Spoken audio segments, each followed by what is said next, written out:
Not just in the southern Gulf, but actually over land this evening. And because of that, Cristobal has weakened. The 7 p.m. intermediate advisory before the full advisory comes out at 10 o'clock has the winds down to 45 miles an hour. So they had topped out at 60 about 12 hours ago, and now they're down to 45. That's the result of the center moving over land. It's right there, and it's been cut off from its oxygen supply, so to speak, its warmth, warm energy supply, moisture supply from the waters of the Gulf of Mexico.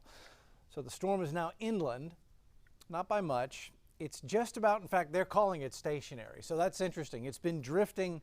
You know, it started here as a tropical storm, went west, southwest, then south, then it's been moving southeast today, and now they're calling it stationary. So that may be about it as far as its movement over land. It may begin to make that turn back to the north and over the waters of the Gulf of Mexico here over the next day, day and a half. So that's what's expected, and that is what the Hurricane Center forecast does, racing it across the Gulf of Mexico, putting it on the coast somewhere between Galveston Bay and the mouth of the Mississippi River as we head into Sunday night. This will be the position of it, the forecast position of it Sunday at 1 in the afternoon, 65-mile-an-hour tropical storm.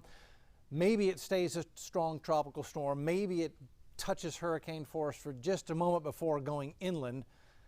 Although the center of the cone is here over Vermilion Bay, remember that when you look at a forecast cone, it's called the cone of uncertainty for a reason, because we are uncertain. We're not sure whether it's going to be in the center, on the left-hand side closer to Houston, or on the right-hand side closer to New Orleans.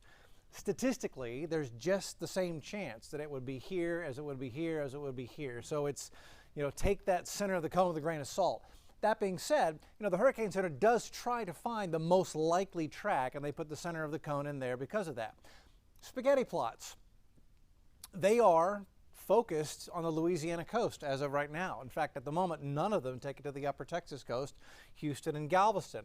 So perhaps for the moment, at least there are a few clues that take it more likely to the center of Louisiana instead of here in southeast Texas. But again, we know there's uncertainty, and that's why there's a cone instead of a line.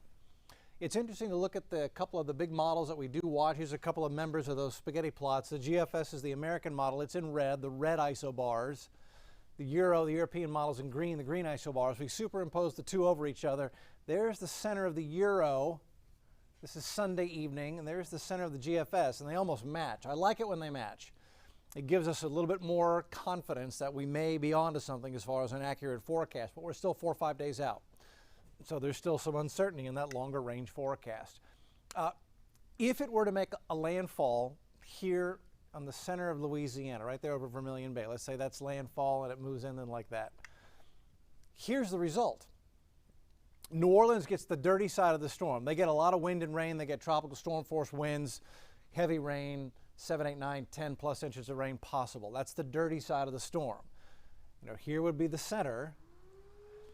And then we would be on the dry side, on the clean side of the storm. We'd get a northeast breeze, maybe 20 to 30 miles an hour right on the coast, but inland, it wouldn't be anything to write home about. The center would be more than 200 miles away from Houston, Galveston. We would get almost zero impacts on Sunday.